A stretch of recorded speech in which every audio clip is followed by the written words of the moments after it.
What's going on, everybody? It's your boy Bryce with the Real Squad, and I'm here to do a quick review for Novocaine.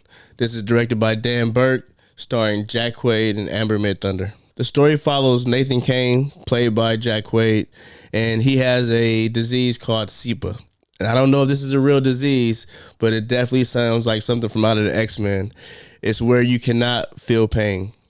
Now, from a surface level, this sounds like a dope power or something pretty cool to live with, but in reality, it has its flaws. For example, not being able to feel means you might not be able to tell when you have to use the bathroom or pee, so your bladder might explode, something like that. Or you can't really eat solid foods because, hey, you might bite your tongue off in the process, and that's not good.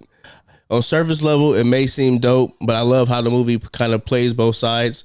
And since he's been living like this his entire life, he has to pretty much go about his day a certain way.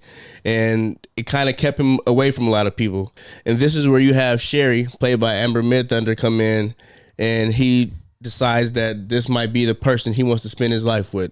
It's that love at first sight type of thing. And as you can see from the trailer, some thugs come in, rob the bank that he works at, takes Sherry hostage, and a bloodbath full of dark comedy action ensues after that.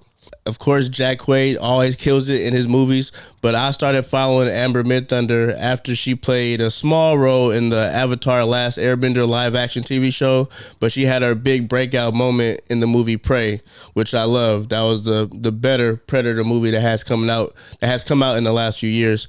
So I've been a big fan of her, and to see her here, she still has it. Well, she has it in general. Her relationship and Jack Quaid's relationship is kind of what carries the movie as far as you actually caring about the characters. And it's actually really funny. Sometimes it's kind of hard, or I would say lately it's been kind of hard to do these dark comedies. It might be a little bit too much, or the jokes might not stick like that. But here I felt like they did well. The writing was really good. The cinematography was fine.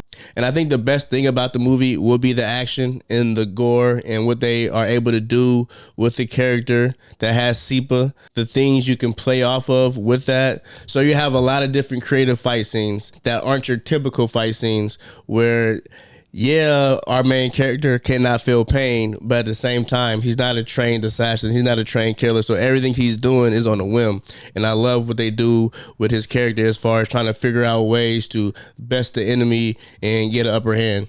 I wasn't expecting to like it as much as I did because when I saw the trailer, I felt like I could kind of tell what was going to happen.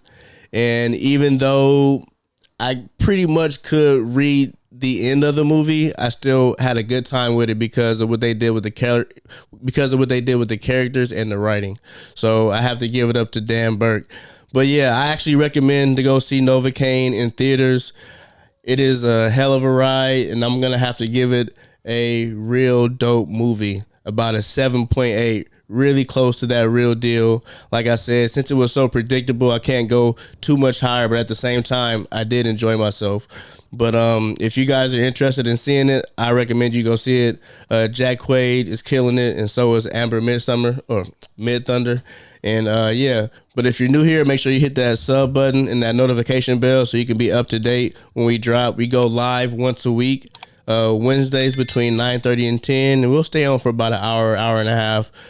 Talk about pop culture, movies, fun stuff. But yeah, appreciate you guys for coming through to check out this quick review. It's been real with the Real Squad. This is Bryce, and I'm out. Peace.